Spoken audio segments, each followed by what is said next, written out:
പ്രിയപ്പെട്ടവരെ, നമ്മുടെ പ്രിയങ്കരനായ നേതാവ് ഇന്ത്യൻ മതേതരത്വത്തിന്റെ പ്രതീക്ഷയായ പ്രിയപ്പെട്ട ശ്രീ രാഹുൽ ഗാന്ധി MP ഈ സദസ്സിലേക്ക് കടന്നു വന്നിരിക്കുക.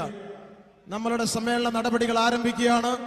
പ്രതികൂലമായ ഈ കാലാവസ്ഥയിൽ നമ്മളോട് സഹകരിക്കുന്ന എല്ലാ പ്രിയപ്പെട്ടവരെയും അഭിവാദ്യം ചെയ്തുകൊണ്ട് വളരെ പെട്ടെന്ന് നമ്മൾ ചടങ്ങുകൾ തുടങ്ങുകയാണ്.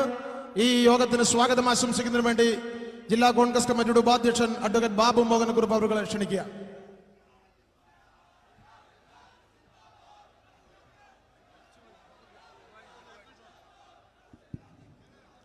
മുദ്രാവാക്യം മുദ്രാവാക്യം മുദ്രാവാക്യം നിർത്തൂ പ്ലീസ്.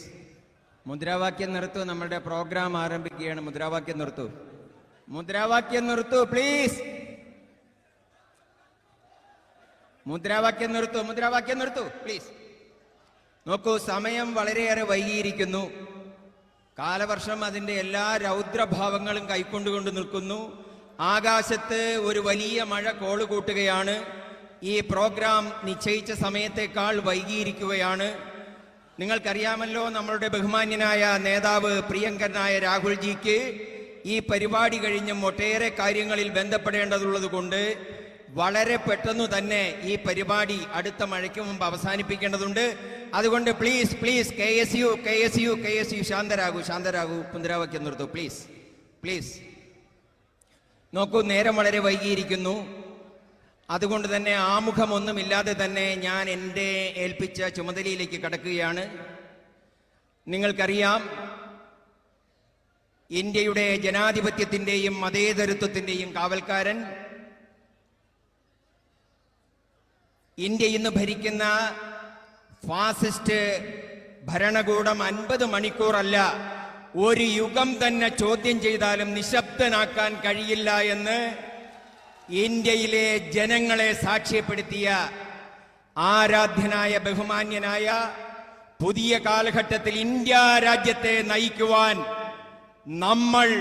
നമ്മളുടെ മനസ്സിൽ പ്രതിഷ്ഠിച്ചിട്ടുള്ള പ്രിയപ്പെട്ട രാഹുൽജിയുടെ സാന്നിധ്യം കൊണ്ട് അനുഗ്രഹീതമാണ് ഈ വേദി. Our respected and beloved leader Sri Rahulji, I welcome you to this function with immense pleasure for and on behalf of the organizing committee. നമ്മളുടെ ഈ വേദിയിൽ ഓൾ ഇന്ത്യ കോൺഗ്രസ് കമ്മിറ്റിയുടെ പ്രിയങ്കരനായ ജനറൽ സെക്രട്ടറി ശ്രീമാൻ KC വേണുഗോപാൽ അവർ സന്നിഹിതനാണ്.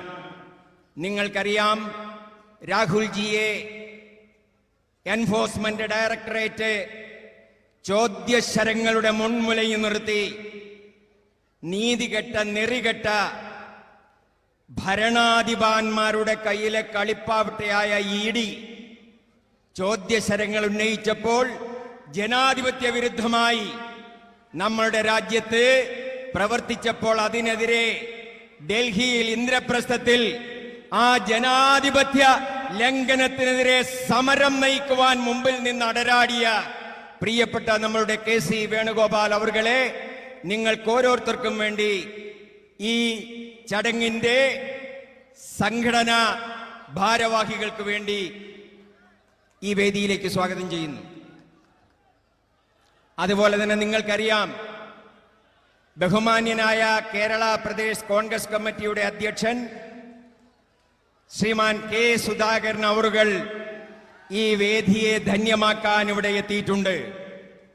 കേരളത്തിലെ കോൺഗ്രസുകാരന്റെ മുന്നിൽ പരിരക്ഷണത്തിന്റെ പടച്ചട്ടയായി നിന്ന് ആരടാ എന്ന് ചോദിച്ചാൽ ഞാനടാ എന്ന് പറയാൻ കേരളത്തിലെ കോൺഗ്രസുകാർക്ക് ചങ്കൂറ്റമുണ്ടാക്കി കൊടുത്ത് മുന്നോട്ട് പോകുന്ന സമാരാധ്യനായ കേരള പ്രദേശ് കോൺഗ്രസ് കമ്മിറ്റിയുടെ അധ്യക്ഷൻ ശ്രീമാൻ K. സുധാകരൻ അവറുകളെ നിങ്ങൾക്ക് ഓരോരുത്തർക്കും വേണ്ടി ഈ വേദിയിലേക്ക് ഞാൻ സ്വാഗതം ചെയ്യുന്നു. അതുപോലെ തന്നെ നിങ്ങൾക്കറിയാം, ഐക്യ ജനാധിപത്യ മുന്നണിയുടെ നെടുംതൂണുകളിൽ ഒരാളായ നമ്മളുടെ ജില്ലക്കാരനായ ഇന്ത്യൻ നാഷണൽ മുസ്ലിം ലീഗിന്റെ ദേശീയ നേതാവ് കൂടിയായ, മുന്നണിക്കകത്തും പുറത്തും എവിടെയെങ്കിലും അസ്വാരസ്യമുണ്ടായാൽ ഒരു പാലം പോലെ നിന്ന് ഈ മുന്നണിയെ കരുത്തോടുകൂടി മുന്നോട്ട് കൊണ്ടുപോകുന്ന ആരാധ്യനായ ശ്രീമാൻ PK കുഞ്ഞാലിക്കുട്ടി അവറുകൾ ഈ വേദിയിലുണ്ട്. നിങ്ങൾക്ക് ഓരോരുത്തർക്കു വേണ്ടിയും അദ്ദേഹത്തെ ഞാൻ സ്വാഗതം ചെയ്യുന്നു. അതുപോലെ തന്നെ പേരെടുത്തു പറഞ്ഞ് സ്വാഗതം ചെയ്യേണ്ട ഒട്ടേറെ ആളുകൾ ഈ വേദിയിലുണ്ട്. നിങ്ങൾക്കറിയാം, MLA-മാരായ ശ്രീമാൻ വിഷ്ണുനാഥ് അവറുകൾ ഈ വേദിയിലുണ്ട്. അതുപോലെ തന്നെ ഈ സമ്മേളനത്തിന്റെ കാര്യദർശിയും മാർഗദർശിയുമായി നിൽക്കുന്ന നമ്മളുടെ പ്രിയപ്പെട്ട വണ്ടൂരിന്റെ MLA, ഇന്ത്യൻ നാഷണൽ കോൺഗ്രസിനെ നമ്മളുടെ ജില്ലയിൽ നിയമസഭയിൽ പ്രതിനിധീകരിക്കുന്ന ഏക MLA ആയ പ്രിയപ്പെട്ട ശ്രീ AP അനിൽകുമാർ MLA. അതുപോലെ തന്നെ ഫാസിസം നമ്മളെ രാജ്യത്തെ ഇല്ലാതാക്കാൻ ശ്രമിക്കുമ്പോൾ സ്ത്രീത്വം അതിനെ എങ്ങനെ നേരിടണമെന്ന് നമ്മൾക്ക് കാണിച്ചു തന്ന, ഡൽഹിയിൽ കാണിച്ചു തന്ന നമ്മളുടെ പ്രിയപ്പെട്ട യുവ സഹോദരി JB മേത്ര അവറുകൾ ഈ വേദിയിലുണ്ട്. അവരെ ഞാൻ നിങ്ങൾക്ക് ഓരോരുത്തർക്കും വേണ്ടി ഈ വേദിയിലേക്ക് സ്വാഗതം ചെയ്യുന്നു. അതുപോലെ തന്നെ ഈ വേദിയിൽ സന്നിഹിതരായിരിക്കുന്ന KPCCയുടെ ജനറൽ സെക്രട്ടറിമാർ ശ്രീമാൻ ആര്യാടൻ ഷൗക്കത്ത്, ആലിപ്പറ്റ ജമീല ഉൾപ്പെടെയുള്ള KPCCയുടെ നേതാക്കന്മാർ, അതുപോലെ തന്നെ നമ്മുടെ ജില്ലയിലെ മുതിർന്ന കോൺഗ്രസ് കാരണവന്മാർ, നേതാക്കന്മാർ, മുൻ DCCയുടെ പ്രസിഡന്റായിരുന്ന അഭിവന്യനായ ശ്രീമാൻ മുഹമ്മദ് കുഞ്ഞി അവറുകൾ, അതുപോലെ തന്നെ ജില്ലയിലെ ഐക്യജനാധിപത്യ മുന്നണിയുടെ കൺവീനറായ ചെയർമാനായ ശ്രീമാൻ അജയ് മോഹനകൃഷ്ണൻ, അതുപോലെ തന്നെ ഈ വേദിയിൽ സന്നിഹിതരായിട്ടുള്ള ഒട്ടേറെ നേതാക്കൾ, അതിലൊക്കെ ഉപരിയായി ഇന്ന് ഈ ചടങ്ങിന് അധ്യക്ഷം വഹിക്കുന്ന നമ്മളുടെ പ്രിയപ്പെട്ട നേതാവ്, നമ്മളുടെയൊക്കെ സഹോദരൻ, ഒരു ക്ലോക്കിലെ സൂചി 24 മണിക്കൂറും ചലിക്കുന്നത് പോലെ ഈ ജില്ലയെ കർമ്മനിരതമാക്കി യുവത്വത്തിന്റെ തുടുപ്പും തിരയിളക്കവുമായി നമ്മുടെ ജില്ലയിലെ കോൺഗ്രസിനെ കൂടുതൽ ശക്തിമത്തായ രീതിയിൽ കർമ്മപഥങ്ങളിൽ ജ്വലിപ്പിച്ചു നിൽക്കുന്ന നമ്മളുടെ പ്രിയപ്പെട്ട സഹോദരൻ, ജില്ലാ കോൺഗ്രസ് കമ്മിറ്റിയുടെ അധ്യക്ഷൻ ശ്രീമാൻ VS ജോയി അവറുകൾ ഉൾപ്പെടെ ഈ വേദിയിലിരിക്കുന്ന പ്രിയപ്പെട്ട നേതാക്കൾ, ജില്ലാ കോൺഗ്രസ് കമ്മിറ്റിയുടെ ഭാരവാഹികൾ, KPCCയുടെ ഭാരവാഹികൾ, ബ്ലോക്ക് മണ്ഡലം കമ്മിറ്റികളുടെ ഭാരവാഹികൾ, ഇവിടെ കൂടിയിട്ടുള്ള നമ്മളുടെ പ്രിയപ്പെട്ട മാധ്യമ സുഹൃത്തുക്കൾ, അതിലൊക്കെ ഉപരിയായി ഈ പ്രതികൂല സാഹചര്യത്തിലും ഇവിടെ കടന്നു വന്ന നമ്മുടെ നാട്ടിലെ കോൺഗ്രസിനെ ജീവനായി സ്നേഹിക്കുന്ന പ്രിയപ്പെട്ട സഹോദരിമാരെ, ഇവിടെ കൂടിയിട്ടുള്ള കോൺഗ്രസിന്റെ ധീരരായ അനുഭാവികളെ, നേതാക്കളെ, ഇന്ത്യൻ നാഷണൽ കോൺഗ്രസിന്റെയും ഐക്യജനാധിപത്യ മുന്നണിയുടെയും കരുത്തുറ്റ പ്രവർത്തകന്മാരെ, നിങ്ങളെ എല്ലാവരെയും ഒറ്റവാക്കിൽ ഈ വൈകിയ വേളയിൽ സ്വാഗതം ചെയ്തുകൊണ്ട് ഞാൻ എൻ്റെ വാക്കുകൾ അവസാനിപ്പിക്കുന്നു. ഈ വേദിയിൽ കൂടിയിട്ടുള്ള ആരുടെയെങ്കിലും പേരുകൾ പരാമർശിക്കാതെ പോയാൽ ക്ഷമിക്കണമെന്ന് മാത്രം നിങ്ങളോട് പറഞ്ഞുകൊണ്ട് അവരെ കൂടി സ്വാഗതം ചെയ്തുകൊണ്ട് എൻ്റെ വാക്കുകൾ അവസാനിപ്പിക്കുന്നു. ജയ് ഹിന്ദ്. പ്രിയപ്പെട്ട നമ്മുടെ നേതാവ്, ഇന്ത്യൻ മതേതരത്വത്തിന്റെ പ്രതീക്ഷയും പ്രത്യാശയും പ്രചോദനവുമായ പ്രിയപ്പെട്ട ശ്രീ രാഹുൽ ഗാന്ധി അവർകൾ, രാഹുൽ ഗാന്ധിയുടെ ഫാസിസ്റ്റ് വിരുദ്ധ പോരാട്ടങ്ങളുടെ പിറകിൽ പാറ പോലെ ഉറച്ച് നിന്ന് പ്രതിരോധം തീർക്കുന്ന AICCയുടെ സംഘടനാ ചുമതലയുള്ള ജനറൽ സെക്രട്ടറി പ്രിയങ്കരനായ ശ്രീ KC വേണുഗോപാൽ അവർകൾ, പ്രിയങ്കരനായ കേരളത്തിലെ കോൺഗ്രസ് പ്രവർത്തകരുടെ ആവേശമായിട്ടുള്ള പ്രിയപ്പെട്ട KPCCയുടെ ആരാധ്യനായ അധ്യക്ഷൻ ശ്രീ K സുധാകരൻ അവർകൾ, പ്രിയപ്പെട്ട മുസ്ലിം ലീഗിന്റെ സമാരാധ്യനായ നേതാവ് PK കുഞ്ഞാലിക്കുട്ടി സാഹിബ് ഉൾപ്പെടെ, പ്രിയങ്കരനായ ശ്രീ AP അനിൽകുമാർ MLA ഉൾപ്പെടെ, ശ്രീ PC വിശ്വനാഥ്, ശ്രീ JB മേത്ര ഉൾപ്പെടെ ഇവിടെ സന്നിഹിതരായിരിക്കുന്ന പ്രിയപ്പെട്ട നേതാക്കന്മാരെ, നമ്മുടെ പ്രിയങ്കരനായ മുൻ പ്രതിപക്ഷ നേതാവ് ശ്രീ രമേശ് ചെന്നിത്തല ഉൾപ്പെടെയുള്ള നേതാക്കന്മാർ ഈ സദസ്സിലേക്ക് കടന്നു വന്നിരിക്കുകയാണ്. നമ്മുടെ പ്രിയപ്പെട്ട നേതാവ് ശ്രീ രാഹുൽ ഗാന്ധി സദസ്സിലേക്ക് കടന്നു വന്നിരിക്കുകയാണ്. മഴമേഘങ്ങൾ ഒളിഞ്ഞും തെളിഞ്ഞും നമ്മളെ കടാക്ഷിച്ചു കൊണ്ടിരിക്കുന്ന ഈ സുന്ദരമായ സായാഹ്നത്തിൽ രാഹുൽ ഗാന്ധിയെ കേൾക്കുവാനാണ്, അദ്ദേഹത്തെ കാണുവാനാണ് നമ്മളെല്ലാവരും ഇവിടെ കടന്നു വന്നിരിക്കുന്നത്. ഈ നാടിന്റെ ഭാവി ഭാരതത്തിന്റെ പ്രതീക്ഷയാണ് പ്രിയപ്പെട്ട രാഹുൽ ഗാന്ധി. ഒരു മഹാമേരുവിനെ പോലെ ഈ രാജ്യത്ത് മതേതരത്വത്തിന്റെ പ്രതിരോധം തീർക്കുന്ന രാഹുൽ ഗാന്ധി നമ്മുടെ നാടിന്റെ MP ആണ് എന്നത് നമുക്ക് അഭിമാനമാണ്. പ്രിയപ്പെട്ടവരെ, കഴിഞ്ഞ 3 വർഷക്കാലമായി നമ്മുടെ കുടുംബത്തിലെ ഒരംഗത്തെ പോലെ നമുക്കൊരു വിഷമം വന്നാൽ, ഒരു പ്രയാസം വന്നാൽ വിളിച്ചാൽ വിളിപ്പുറത്ത് വിളി കേൾക്കുന്ന ഒരു സഹോദരനായി, ഒരു മകനായി, ഒരു സുഹൃത്തായി പ്രിയപ്പെട്ട രാഹുൽ ഗാന്ധി നമ്മോടൊപ്പം ഉണ്ടായിരുന്നു. ഇവിടെ പ്രളയമുണ്ടായപ്പോ, ഇവിടെ കോവിഡ് ഉണ്ടായപ്പോ, സാധാരണക്കാർ വലിയ പ്രയാസങ്ങളിലൂടെ കടന്നു വന്നപ്പോ പ്രിയപ്പെട്ടവരെ ഓടിയെത്തിയത് പ്രിയപ്പെട്ട രാഹുൽ ഗാന്ധിയാണ്. അദ്ദേഹം നമ്മളെ സംബന്ധിച്ച് വയനാടിന്റെ MP മാത്രമല്ല, അദ്ദേഹം മെമ്പർ ഓഫ് പാർലമെന്റ് മാത്രമല്ല, നമ്മളെ സംബന്ധിച്ച് മെമ്പർ ഓഫ് ഫാമിലിയാണ്. Rahulji, you are not only member of parliament of Wayanad but also the member of family of Wayanad. ഈ നാടിന്റെ ഓരോ കുടുംബത്തിലെയും അംഗമായിട്ടാണ് പ്രിയപ്പെട്ട രാഹുൽ ഗാന്ധിയെ നമ്മൾ സ്വീകരിക്കുന്നത്, കാണുന്നത്. ആ രാഹുൽ ഗാന്ധി ഈ രാജ്യത്തിന്റെ പ്രതീക്ഷയാണ്. ഈ രാജ്യം വലിയ പ്രതിസന്ധിയിലൂടെ കടന്നു പോവുകയാണ്. രാജ്യത്തിന്റെ മുക്കിലും മൂലയിലും കൊലവിളിയും നിലവിളിയും മുറവിളിയും ഉയർന്നു കേൾക്കുകയാണ്. രാജ്യത്തെ പാവപ്പെട്ടവർ, കർഷകർ, ദളിതർ, ആദിവാസികൾ, ന്യൂനപക്ഷങ്ങൾ, ഇവരെ എല്ലാവരെയും ഈ രാജ്യം ഭരിക്കുന്ന ഭരണകൂടം ബുൾഡോസർ കൊണ്ടുവന്ന് പുഴുക്കളെ പോലെ ചവിട്ടിയരയ്ക്കുമ്പോ അവിടെ പ്രതിരോധത്തിന്റെ ശബ്ദമായി ഉയർന്നു വരുന്ന നേതാവ് പ്രിയപ്പെട്ട രാഹുൽ ഗാന്ധിയാണ്. ഹദ്രാസിൽ, ഉന്നാവോയിൽ, കത്വയിൽ, ലഖിംപൂരിൽ, കാശ്മീരിൽ പാവപ്പെട്ടവർ പീഡിപ്പിക്കപ്പെടുമ്പോ അവിടെ കടന്നു ചെന്ന് അരുതായ്മകൾക്കെതിരെ വിരൽ ചൂണ്ടാൻ ഈ രാജ്യത്തിന്റെ പ്രതീക്ഷയായി നിലകൊള്ളുന്ന ഒരേ ഒരു നേതാവ് മതേതര ഭാരതത്തിന്റെ പ്രതീക്ഷയായ പ്രിയപ്പെട്ട രാഹുൽ ഗാന്ധിയാണ്.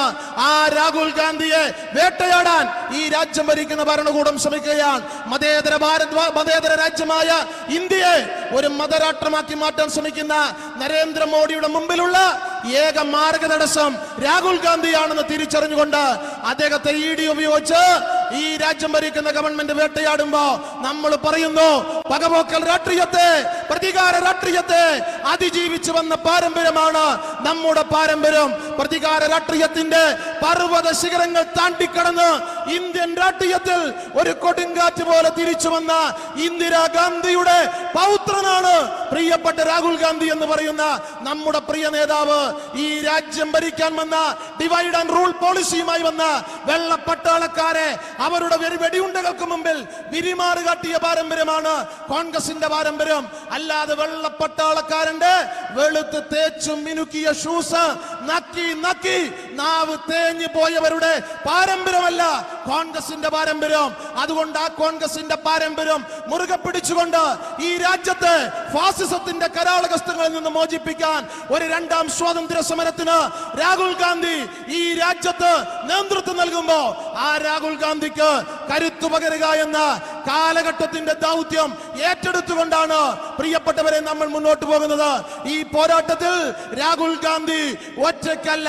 പ്രിയപ്പെട്ട രാഹുൽ ഗാന്ധിയോടൊപ്പം ഈ രാജ്യം ഒറ്റക്കെട്ടായി കൂടെയുണ്ട് എന്ന സന്ദേശം ഉയർത്തിപ്പിടിച്ചുകൊണ്ടാണ് ഈ പ്രതികൂല കാലാവസ്ഥയും അവഗണിച്ചുകൊണ്ട് പ്രിയപ്പെട്ട രാഹുൽ ഗാന്ധിയെ ഒരു നോക്ക് കാണാൻ, ഒരു വാക്ക് കേൾക്കാൻ ഇവിടെ തടിച്ചുകൂടിയ മുഴുവൻ സഹപ്രവർത്തകരെയും ജില്ലാ കോൺഗ്രസ് കമ്മിറ്റിക്ക് വേണ്ടി അഭിവാദ്യം ചെയ്തുകൊണ്ട് പ്രിയപ്പെട്ടവരെ, രാഹുൽ ഗാന്ധി എന്ന നമ്മുടെ പ്രിയ നേതാവിനെ കണ്ണിലെ കൃഷ്ണമണി പോലെ കാത്തു സംരക്ഷിക്കാനുള്ള പോരാട്ടങ്ങളുമായി നമ്മൾ മുന്നോട്ട് പോകുമ്പോ ആ പോരാട്ടങ്ങളിൽ അണിചേരാൻ നിങ്ങൾ ഉണ്ടാവണമെന്ന് വളരെ വിനയത്തോടെ അഭ്യർത്ഥിച്ചുകൊണ്ട് പ്രിയപ്പെട്ടവരെ, നമ്മുടെ പ്രിയങ്കരനായ നേതാവ് ശ്രീ രാഹുൽ ഗാന്ധിയെ നിങ്ങളെ അഭിവാദ്യം ചെയ്യാൻ ശ്രമിച്ചുകൊണ്ട് ഞാൻ എന്റെ വാക്കുകൾ അവസാനിപ്പിക്കുന്നു.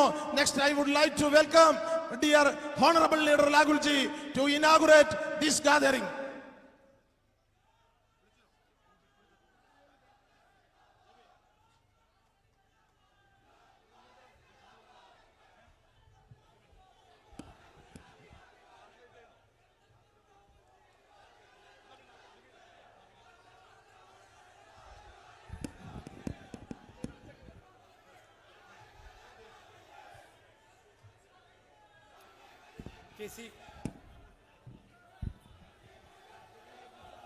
केसी वेणुगोपाल जी, के सुधाकरन जी, रमेश चैनीथाला जी, PK कुनियालीकुट्टी ji, JB Mettur ji, AP Anil Kumar ji, Anwar Sadat ji, P Vishwanath ji, VS Joy ji, Vishwanath ji, leaders, party workers of the Indian National Congress and the UDF, friends from the media, I'd like to welcome all of you here today. വേദിയിലുള്ള നേതാക്കന്മാരെ, എനിക്ക് ഏറ്റവും പ്രിയമുള്ള പ്രവർത്തകരെ, മാധ്യമ സുഹൃത്തുക്കളെ, UDFന്റെ മുഴുവൻ സഹോദരീ സഹോദരന്മാരെ, നിങ്ങൾ ഓരോരുത്തരെയും ഞാൻ ഈ ചടങ്ങിലേക്ക് സ്വാഗതം ചെയ്യുന്നു.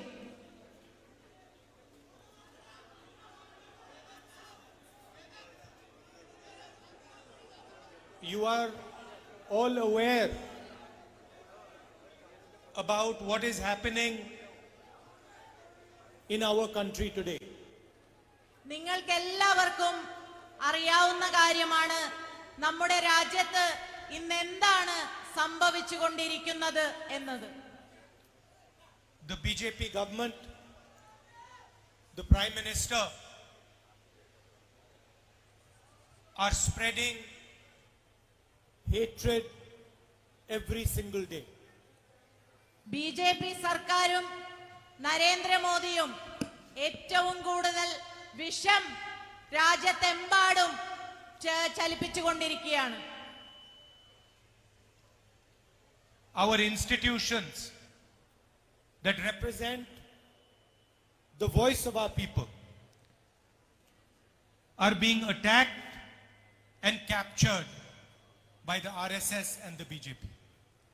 നമ്മുടെ ഭരണ സംവിധാനങ്ങളും എല്ലാം BJPയും RSSും ആക്രമിച്ചുകൊണ്ട് അത് കയ്യേറിക്കൊണ്ട് അതിന്റെ എല്ലാ മഹത്വവും തകർത്തുകൊണ്ടിരിക്കുകയാണ്.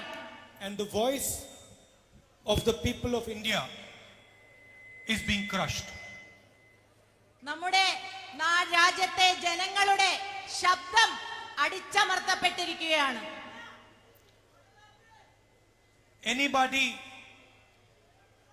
who stands against the ideology of the RSS, of the BJP, is attacked in the media, by the ED, by the CBI, by the police. BJPയുടെയും RSSന്റെയും പ്രത്യയശാസ്ത്രങ്ങൾക്കെതിരായി ആരെങ്കിലും ശബ്ദിച്ചാൽ അവരെ മാധ്യമങ്ങളിലൂടെയും അല്ലാതെയും ED വഴിയും CBI വഴിയുമെല്ലാം അങ്ങേയറ്റം ആക്രമിക്കുന്ന ഒരു സ്ഥിതിയാണ് ഇപ്പോൾ സംജാതമായിരിക്കുന്നത്. And the BJP and the Prime Minister thinks that they can frighten the people who do not agree with their ideology.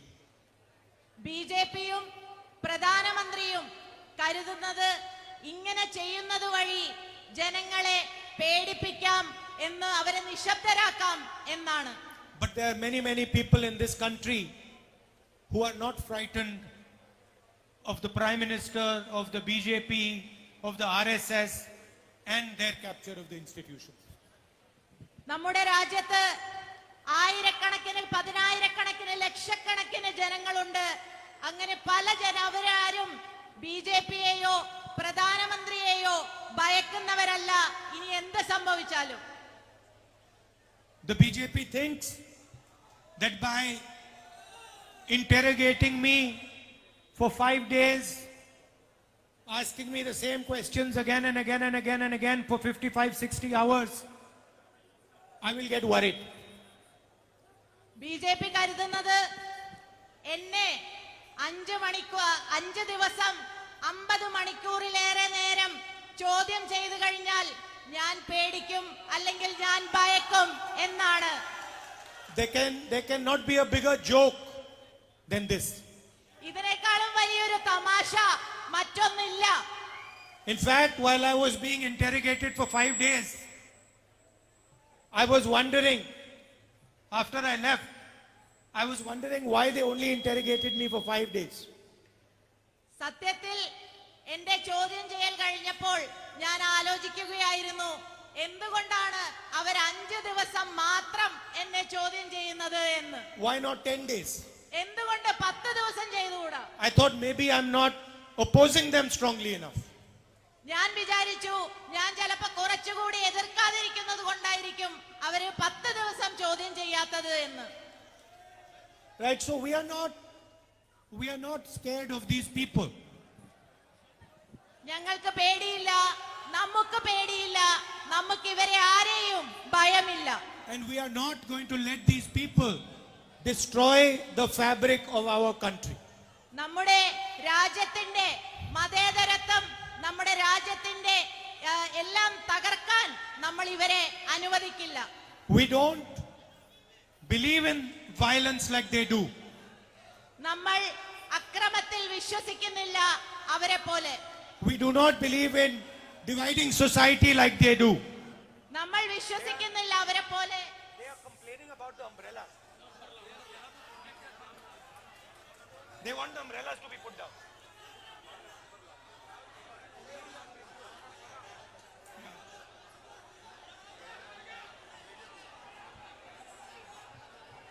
They can't see, that's why. They can't see because of umbrellas. Media people umbrellas put down. Yes.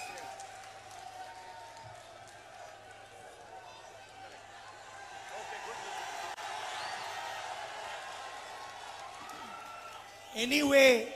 Anyway, the media will not show this meeting. എന്തായാലും മാധ്യമം ഇതൊന്നും കാണിക്കാൻ പോകുന്നില്ല. So we can ask them to remove their umbrellas. അതുകൊണ്ട് നമുക്ക് അവരോട് കുടകൾ മാറ്റാം എന്ന് നമുക്ക് ആവശ്യപ്പെടാം. They will show the image of the Prime Minister. മാധ്യമങ്ങൾ കാണിക്കാൻ പോകുന്നത് ഇന്ത്യയുടെ പ്രധാനമന്ത്രിയുടെ ചിത്രങ്ങളാണ്. But then it's not their fault. പക്ഷെ അത് അവരുടെ കുറ്റമല്ല. They get the order from on top. അവർക്ക് അവരുടെ മുകളിൽ നിന്ന് കിട്ടുന്ന ഓർഡർ അനുസരിച്ചാണ് അവരത് ചെയ്യുന്നത്. Anyway, so there is an attack on the institutions of our country, and there is an attempt to divide our country between different religions, between different communities by the BJP and the RSS.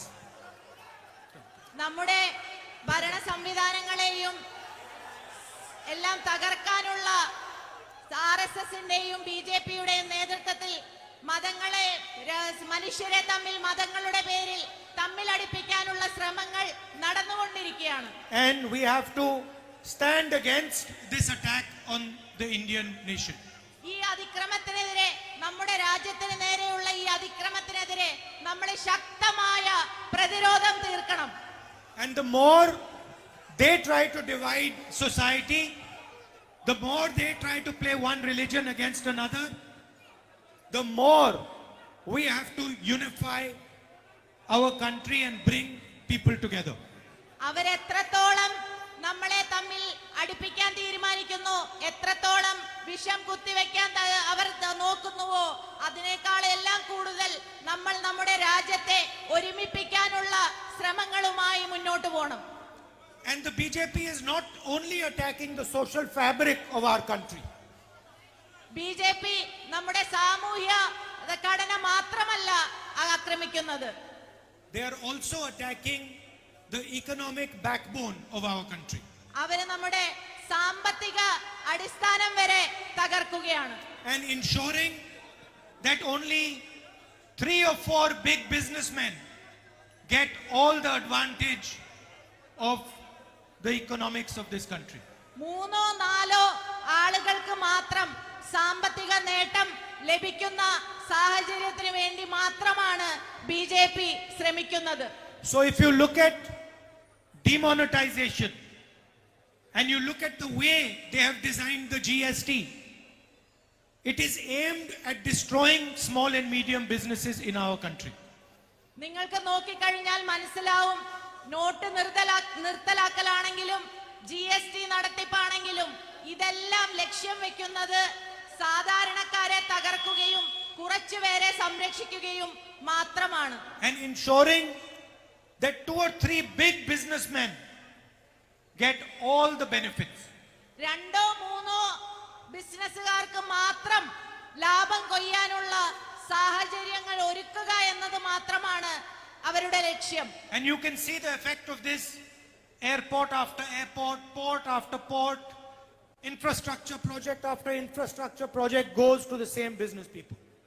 അത് എയർപോർട്ടിന്റെ കാര്യത്തിലാണെങ്കിലും ഷിപ്പ്യാർഡിന്റെ കാര്യത്തിലാണെങ്കിലും എല്ലാവിധ സംവിധാനങ്ങളും അവർക്ക് മാത്രം ലഭിക്കുന്ന തരത്തിലേക്കാണ് അവരുടെ തീരുമാനങ്ങൾ പോകുന്നത്.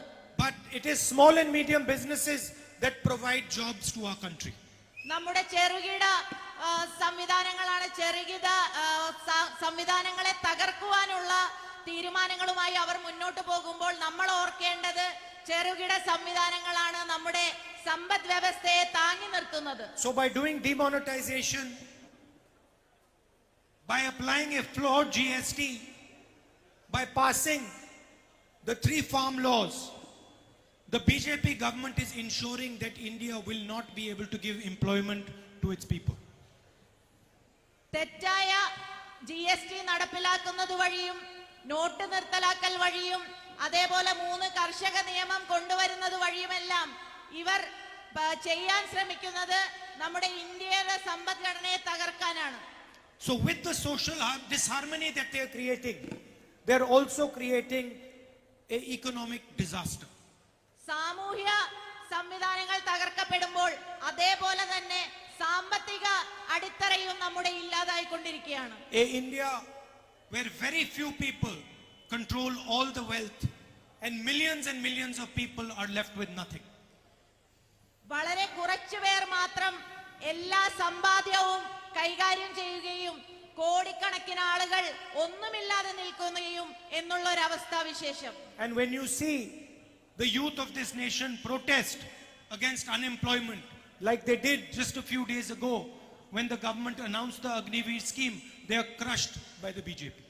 നമ്മുടെ രാജ്യത്തെ യുവാക്കൾ തൊഴിലില്ലായ്മ ഏറ്റവും കൂടി നിൽക്കുന്ന ഈ സാഹചര്യത്തിൽ അഗ്നിപഥ് സ്കീമിനെതിരെ പോരാടിയപ്പോൾ അവരെ അടിച്ചമർത്തുന്ന കാഴ്ചയാണ് നമ്മൾ രാജ്യത്തെമ്പാടും കണ്ടത്.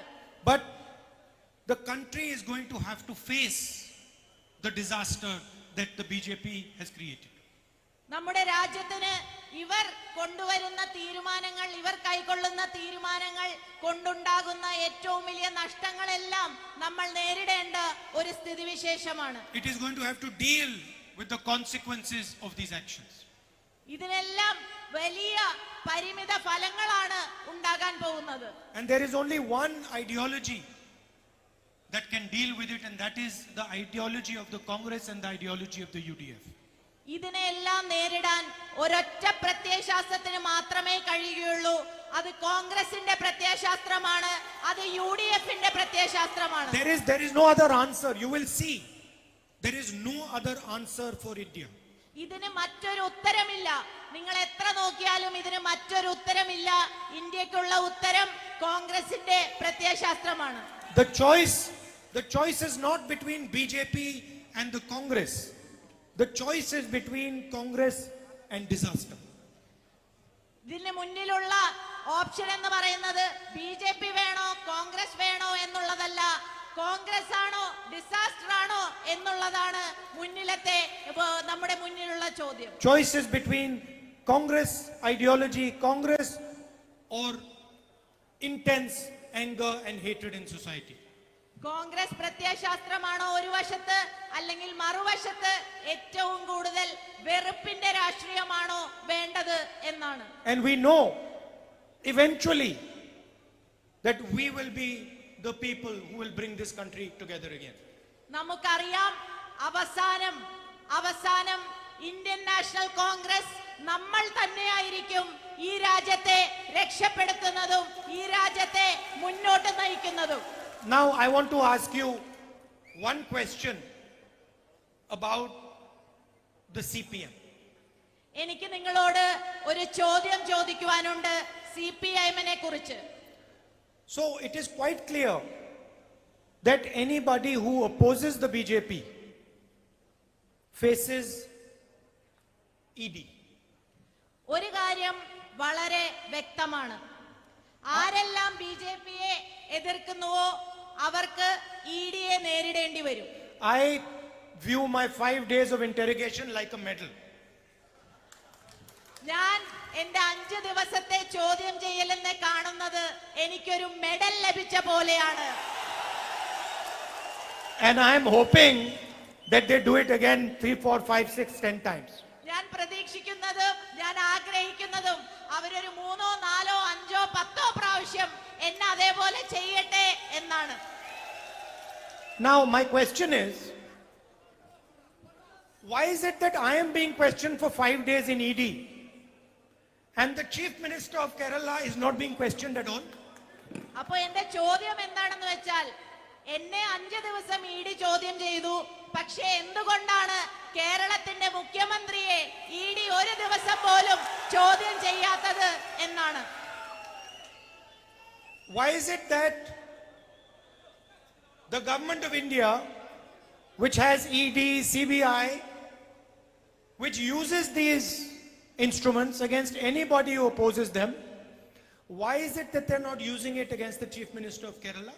എന്തുകൊണ്ടാണ് കേന്ദ്ര ഗവൺമെന്റിന്റെ സംവിധാനങ്ങളായ ഇഡി, സിബിഐ ഈ സംവിധാനങ്ങളെയെല്ലാം ഇതിനെ ഒന്നും കേരളത്തിന്റെ മുഖ്യമന്ത്രിയെ ചോദ്യം ചെയ്യുവാനായി ഉപയോഗിക്കാത്തത്? Because there is an understanding between the BJP and the CPM. എന്തുകൊണ്ടാണെന്ന് വെച്ചാൽ ബിജെപിയും സിപിഎമ്മും തമ്മിൽ ഒരു ധാരണയുണ്ട്, അതുകൊണ്ട് തന്നെയാണ്. BJP is very happy with the CPM. BJP does not like the UDF or the Congress. BJP വളരെ സന്തോഷത്തിലാണ് സിപിഎമ്മുമായി. ബിജെപിക്ക് ഇഷ്ടമില്ലാത്തത് കോൺഗ്രസിനെയും യുഡിഎഫിനെയുമാണ്. Yesterday in the public meeting I said that we are not going to allow inhabited areas within the buffer zone. ഇന്നലെ നടന്ന പൊതുയോഗത്തിൽ ഞാൻ ഉറപ്പ് നൽകി, നമ്മൾ ഒരു കാരണവശാലും ബഫർ സോണിന്റെ 1 കിലോമീറ്റർ ഏരിയയിലുള്ള ജനവാസ ഇത് നമ്മൾ അനുവദിക്കില്ല എന്നുള്ള ഉറപ്പ് ഞാൻ അവിടെ നൽകി. That has been our position from the beginning. നമ്മുടെ ഒരു തുടക്കം മുതലേ നമ്മൾ എടുത്ത തീരുമാനം അത് തന്നെയാണ്. And the Chief Minister should stop trying to confuse the issue. കേരളത്തിന്റെ മുഖ്യമന്ത്രി കേരളത്തിലെ ജനങ്ങളെ പറ്റിക്കുവാനുള്ള ശ്രമങ്ങൾ അവസാനിപ്പിക്കണം. I have written to the Chief Minister, I have written to the Prime Minister. ഞാൻ കേരളത്തിന്റെ മുഖ്യമന്ത്രിക്കും എഴുതി, ഞാൻ ഇന്ത്യയുടെ പ്രധാനമന്ത്രിക്കും എഴുതി. And our stance is very, very clear. നമ്മുടെ ഈ വിഷയത്തിലുള്ള എന്താണെന്നുള്ളത് വളരെ വ്യക്തമാണ്. It doesn't matter if CPM keeps breaking my office. CPM എന്റെ ഓഫീസ് എത്ര തകർത്താലും അതൊരു പ്രശ്നമേ അല്ല. To try and distract from the issue. യഥാർത്ഥ വിഷയത്തിൽ നിന്നും ശ്രദ്ധ തിരിക്കാൻ വേണ്ടി സിപിഎം ഇതെല്ലാം ചെയ്തു കഴിഞ്ഞാൽ അതൊന്നും ഒരു വിഷയമല്ല എന്നെ സംബന്ധിച്ചിടത്തോളം. We are very clear. നമ്മൾ വളരെ വ്യക്തമാണ്. We are not going to allow the buffer zone to include inhabited areas. നമ്മൾ അനുവദിക്കില്ല 1 കിലോമീറ്റർ ഏരിയയിലുള്ള ജനവാസ കേന്ദ്രം ബഫർ സോണിൽ ഉൾപ്പെടുത്താനായി നമ്മൾ അനുവദിക്കില്ല. We will fight the government tooth and nail, and we will ensure that not a single inhabited person is stuck inside the buffer zone. നമ്മൾ പല്ലും നഖവും ഉപയോഗിച്ചുകൊണ്ട് ഗവൺമെന്റിനെതിരെ പ്രതിഷേധിക്കും. നമ്മൾ ഉറപ്പാക്കും ഒരാൾക്ക് പോലും ആ ബഫർ സോണിനെ കുറിച്ചുകൊണ്ട് അതിൽ ഒരു പ്രശ്നം വരാതിരിക്കാൻ നമ്മൾ ഉണ്ടാകും. I'd like to thank all of you for coming here today and giving me the honor to speak to you. ഞാൻ നിങ്ങളെ ഓരോരുത്തരോടും ഉള്ള നന്ദി രേഖപ്പെടുത്തുകയാണ്, ഇവിടെ വരുവാനും നിങ്ങളോട് എല്ലാവരോടും സംസാരിക്കുവാനും കഴിഞ്ഞത്. Thank you. നന്ദി.